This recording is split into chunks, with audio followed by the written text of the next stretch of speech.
자, 그럼 비선점 스케줄링에 대해서 한번 알아보도록 하겠습니다. 자, 비선점 스케줄링 중에 첫 번째, 가장 기본적인 형태인데, 여러분들 자료 구조 같은 거 할 때도 배웠을 텐데, P4, First In, First Out. 다른 말로는 선입선출 혹은 FCFS, First Come, First Service라고 합니다. 쉽게 말하면, 먼저 온 놈이 먼저 나간다. 먼저 온 놈이 먼저 서비스 받는다. 그런 뜻이에요. Q가 있어요. 대기하는 Q. 준비상태 Q라고 하죠. 그러니까 우리가 어떤 프로그램을 실행을 하면은 이제 그 내용들이 메모리에 올라가서 프로세스가 돼가지고 바로 실행되는 것이 아니라 요 준비상태 Q에서 이제 대기를 해요. CPU를 만날 때까지. CPU를 할당받아야, CPU를 만나야 실행이 되니까요. 자, A가 먼저 들어왔고요. 그 다음에 B가 먼저 들어왔고, C가 먼저 들어왔어요.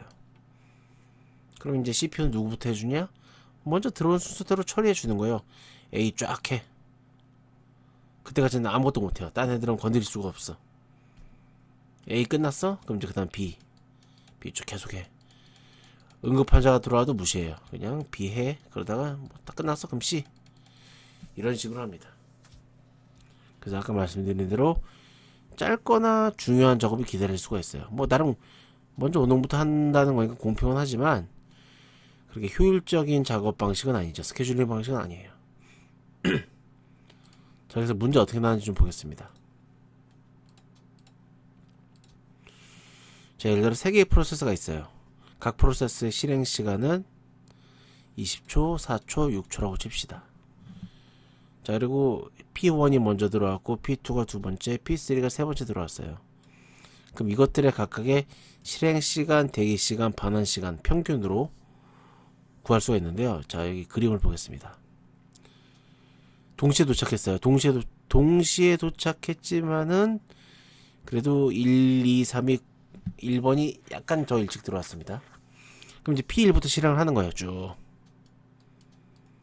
20초까지. 20초 실행 시간이 20초 필요하다 그랬으니까. 나머지 P2, P3는 기다려야 돼요. 대기.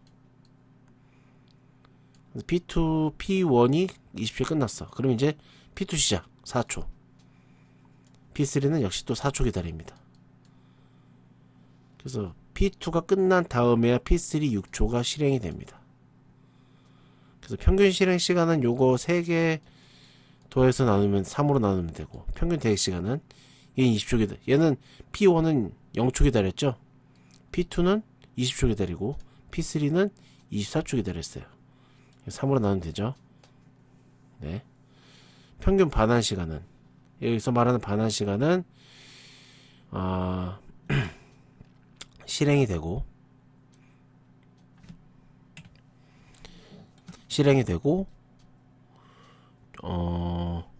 그러니까 다시 프로세스가 준비 큐에 들어와서 도착해서 기다리다가 그러다가 실행이 돼서 그 실행이 완료되는 그 시점까지를 반환 시간이라고 하는데요. P3 같은 경우에는 24초를 기다렸다가 6초 실행했어요. 그러면 이제 도착해서 종료되는 시간까지가 30초 걸렸죠? 예, 30초. P2는 24초, P1은 20초. 이거 평균 반환 시간을 구할 수 있습니다. 자, 보시면 아시겠지만 대기 시간, 반환 시간이 좀 길어요. 예. 좀 길 수밖에 없습니다. 자, 그래서 요런 방식, 요거 이제 이런 평균 실행 시간, 대기 시간, 반환 시간을 구하는 문제가 자주 나옵니다. 좀 알아셔야 될 거고요. 비율적이라 나온 작업 방식이 이제 Shortest Job First SJF 스케줄링 방식이 나왔습니다. Q에 이제 프로세스들이 있어요. 그러면 이제 그 중에서 가장 실행 시간이 짧은 애부터 하는 거예요. A가 제일 짧네. 그럼 너부터 해줄게. 내가 짧네. 2.5. 네가 짧네. 3.0. 얘부터 해주는 겁니다. 병원으로 따지면 이런 거죠. 의사가 이거 뭐 환자가 감기 환자가 있고 골절 환자가 있고 그리고 수술 받을 환자가 있어요. 치료 시간은 당연히 감기 환자가 제일 짧겠죠. 그 다음 골절, 그 다음 수술. 치료 시간이 짧은 환자부터 진료를 하자. 이런 기법이에요. 자, 그래서 대기 시간이 짧을 수밖에 없겠죠. 짧은 애부터 하니까 실제로 계산해봐도 대기 시간이 짧아요. 근데 문제는 뭐냐? 예를 들어서 아주 실행 시간이 30초 이내가 들어왔어. 30초 이내가 됐다. 뭐 D 이렇게 들어왔어요. 그럼 이제 CPU 입장에서는 짧은 애부터 하겠죠. A 하고 B 하고. 근데 B를 하고 B를 하는 와중에 D가 30초짜리가 이렇게 와서 또 기다리고 있는데 갑자기 또 이 큐에 누가 도착했냐면 2라는 작업이 들어왔는데 걔는 예를 들어 5초야. 그러면 이제 B가 끝나고 C가 끝난 다음에 이제 2를 해야 돼요. 왜? 짧은 거부터 하니까. 이게 작업이 끝나고 이 큐에 있는 것 중에서 제일 짧은 게 뭘까 찾아보다가 그 짧은 걸 해요. F란 작업, 그 2를 작업하는데 또 이제 F란 애가 들어왔어. 얘는 뭐 3초야. 그럼 얘는 또 D는 또 못해요. 또 G란 작업이 들어왔어. 얘는 또 1초짜리 작업이야. 그럼 얘 또 못해요. 이런 식으로 순위가 밀려서 무한 연계 상태가 될 수 있습니다. 문제가 될 수 있죠. 자, 관련 계산 문제 한번 볼게요. 자, P1, P2, P3가 이렇게 있습니다. 가장 짧은 것부터 실행이 된다 그랬죠? 그래서 P2가 먼저 실행이 되고요. P2가 끝나면은, 그러니까 그 다음에 실행될 건 P3겠죠? 두 번째로 짧으니까. 그럼 P3는 P2가 끝날 때까지 기다리다가 이제 자기 시간 만큼 실행하고요. P1은 이제 P3까지 끝나기를 기다리다가 자기 거 실행하고 끝납니다. 실행시간, 대기시간, 반환시간 구할 수 있죠. 뭐 실행시간 어려운 게 아니지만 대기시간은 뭐 이만큼, 얘는 뭐 전혀 안 기다렸어요. 4초 기다렸고 10초 기다렸고, 그쵸? 평균시간 구할 수 있고요. 반환시간은 얘는 4초, 얘는 10초, 얘는 30초죠. 대기시간 플러스 실행시간을 더한 겁니다. 처음 도착해서 프로세스가 종료될 때까지의 시간을 반환시간이라 한다 그랬죠. 자, SJF 방식이었고요. 근데 이제 이런 문제가 또 있어요. 시험에 또 어떻게 나오냐면요. 앞서 본 것처럼 프로세스 번호랑 실행 시간만 나오는 경우도 있는데요.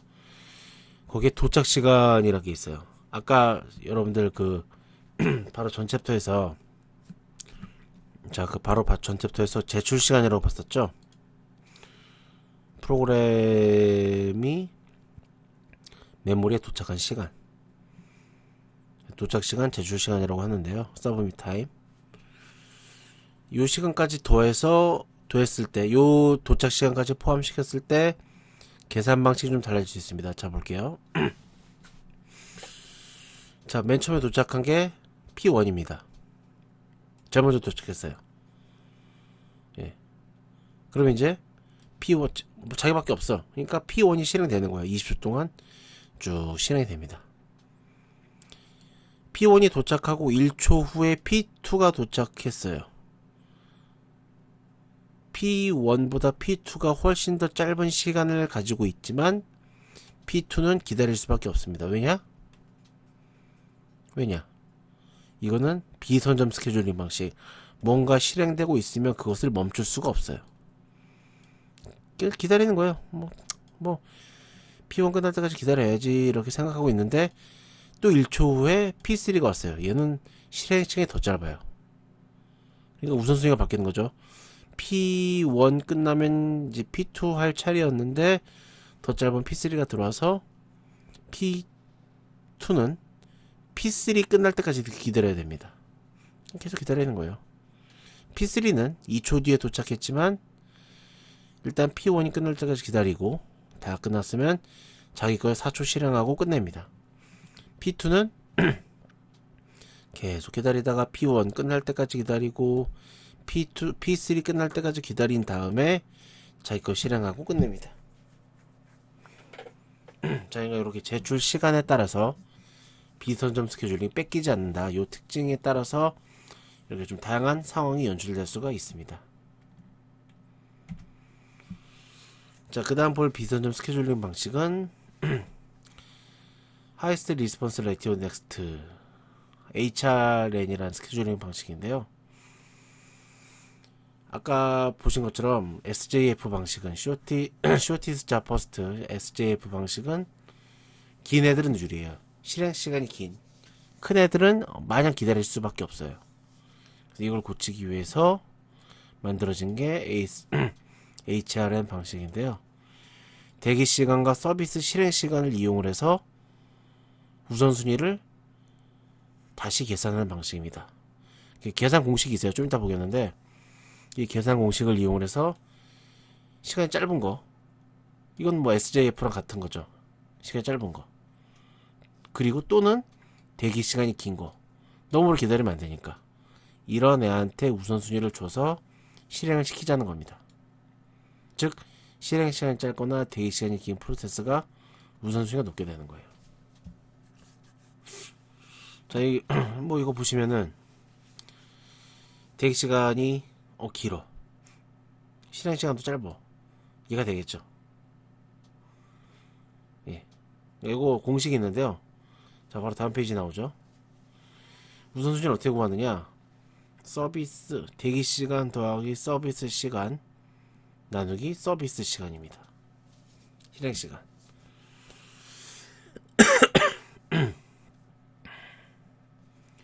자,